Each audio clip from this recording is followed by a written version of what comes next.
तो martial master के पिछले एपिसोड में हमने देखा कि क्वेंचैन अपने पास से अपने ब्लू फ्लेम लोटस को बाहर निकालते हुए पिल को रिफाइन करना स्टार्ट करता है।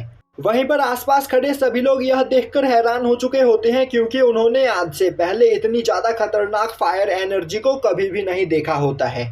और अब मास्टर हुआनफू बोलने लगते हैं, कहीं यह कोई स्पिरिट बीस्ट फायर तो नहीं। पर आखिर ऐसा कैसे हो सकता है, यह पर्सन अभी बस मार्शल किंग रैलम पर है, तो आखिर यह यहाँ पर ब्लड स्पिरिट फायर को कैसे कंट्रोल कर सकता है। तभी जिंजाओ बोलने लगता है, इससे कोई फर्क नहीं पड़ता कि तुम्हारे पास कितनी ज्यादा पावरफुल फायर मौजूद हो, अगर तुम उस फायर को कंट्रोल नहीं कर पाते हो तो तुम पिल बनाने में फेल हो जाओगे। तभी क्वेंचैन वहां पर अपने ब्लू फ्लेम लोटस को कंट्रोल करते हुए उस फर्नेस को चारों ओर से हीट करने लगता है, जो देखते ही जिंजाओ की हालत खराब हो जाती है। वहीं पर यह देखकर एल्डर हुआनफू भी काफी ज्यादा हैरान हो चुके होते हैं और अब वह बोलने लगते हैं कि यह तो एक ancient technique 9 fire pagoda method है, आखिर ऐसा कैसे हो सकता है। नहीं, मैं गलत हूँ, यह तो 1000 फायर सेपरेशन टेक्निक है। जो सुनते ही एल्डर वांग के होश उड़ जाते हैं। तभी एल्डर हुआनफू एल्डर वांग को उन लोटस को ध्यान से देखने के लिए बोलते हैं। अब एल्डर वांग उन सभी लोटस को ध्यान से देखते हैं तो वह नोटिस करते हैं कि हर एक लोटस के अंदर टोटल 9 फ्लेम लोटस मौजूद होते हैं और उन सभी 9 फ्लेम लोटस के अंदर भी 9 अलग अलग लोटस फ्लेम मौजूद होते हैं। अब वहां पर एल्डर वांग काफी हैरानी से क्वेंचैन को देख रहा होता है। वहीं पर एल्डर हुआनफू बोल रहे होते हैं कि यहाँ पर यह पर्सन 9 फ्लेम लोटस को ही नहीं बल्कि 9981 लोटस को एक साथ कंट्रोल कर रहा है।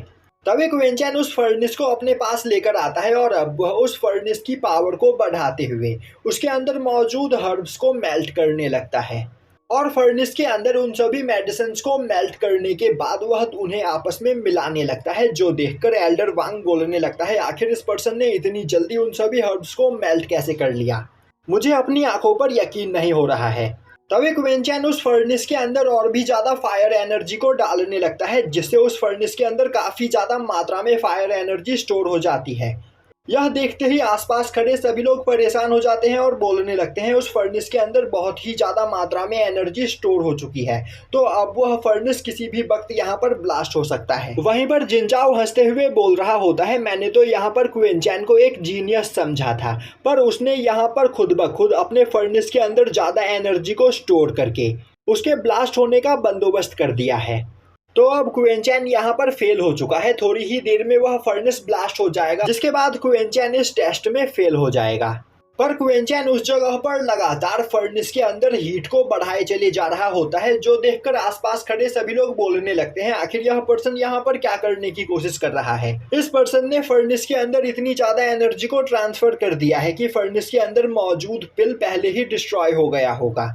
तभी एल्डर वांग एल्डर हुआनफू के पास आते हुए बोलता है, ग्रेट एल्डर, यह पर्सन यहाँ पर पिछले 2 घंटों से अपने फर्नेस के अंदर एनर्जी को ट्रांसफर किए चला जा रहा है, तो हमें अब इसे यहाँ पर रोकना चाहिए। तभी एल्डर हुआनफू बोलते हैं, मेडिसिन किंग टेस्ट की यहाँ पर कोई भी टाइम लिमिट नहीं है, तो यह पर्सन जब तक चाहे तब तक अपना टेस्ट यहाँ पर दे सकता है, तुम बस बैठकर देखते जाओ। तभी क्वेंचैन अचानक से उस फर्नेस के अंदर फायर एनर्जी को डालना बंद कर देता है और अब वह नीचे बैठकर कल्टीवेशन करते हुए उस फर्नेस के अंदर स्पिरिचुअल एनर्जी को डालने लगता है, जो देखकर सभी लोग बोलने लगते हैं, आखिर यह पर्सन यहाँ पर क्या कर रहा है, हमें कुछ भी समझ में नहीं आ रहा। वहीं पर यह सब देखकर एल्डर जियाओ भी परेशान हो चुके होते हैं और अब वह एल्डर जाओ क्वेनफेंग की ओर देख रहे होते हैं, पर एल्डर जाओ क्वेनफेंग उन्हें वहां पर शांत करते हुए बोलते हैं, आपको परेशान होने की कोई जरूरत नहीं, बस मास्टर क्वेंचैन के ऊपर यकीन रखिए। अब वहां पर काफी टाइम बीत जाता है, पर अभी भी क्वेंचैन अपनी जगह पर बैठा हुआ उस फर्नेस के अंदर स्पिरिचुअल एनर्जी को डाल रहा होता है। तभी अचानक से उस फर्नेस के अंदर से काफी ज्यादा एनर्जी रिलीज होती है, जो देखते ही आसपास खड़े सभी लोग डर जाते हैं और अब उस फर्नेस के अंदर क्रैक पड़ने लगता है, जो देखकर एल्डर जियाओ काफी ज्यादा परेशान हो जाते हैं और बोलने लगते हैं, आखिर क्वेंचैन कर क्या रहा है, यह फर्नेस अब यहाँ पर ब्लास्ट होने वाला है। तभी वह फर्नेस वहां पर काफी तेजी से ब्लास्ट हो जाता है, जिसके प्रेशर से आसपास खड़े सभी लोग घिसटते हुए पीछे चले जाते हैं। दूसरी ओर जिनजाओ उठकर खड़ा होता है और अब वह जोर जोर से हंसते हुए बोलने लगता है, इस पर्सन ने खुद ही अपने पैरों पर कुल्हाड़ी मार ली, अब इसका मरना यहाँ पर तय है। तभी सभी लोग देखते हैं कि क्विंचैन के हाथ में वहां पर 3 असुरा रेनबो पिल मौजूद होते हैं, जो देखते ही तीनों एल्डर्स भागते हुए क्विंचैन के पास जाते हैं। अब क्विंचैन एल्डर हुआन फू को वह पिल एग्जामिन करने के लिए देता है। अब एल्डर हुआन फू उस पिल को देखते हुए बोलने लगते हैं, आज से पहले मैंने इतनी ज्यादा पावरफुल पिल कभी नहीं देखी और यह पिल 7th लेवल पिल से कहीं ज्यादा ऊपर है। साफ शब्दों में कहा जाए तो हमारे लेजेंडरी स्टोरेज में मौजूद असुरा रेनबो पिल से भी यह पिल ज्यादा पावरफुल है। अब यह सुनते ही एल्डर वांग भी उस पिल को लेकर देखने लगता है और बोलने लगता है, क्या यह पर्सन सच में अभी बस 20 साल का ही है? आखिर बस एक 20 साल का पर्सन इतने खतरनाक पिल को कैसे बना सकता है?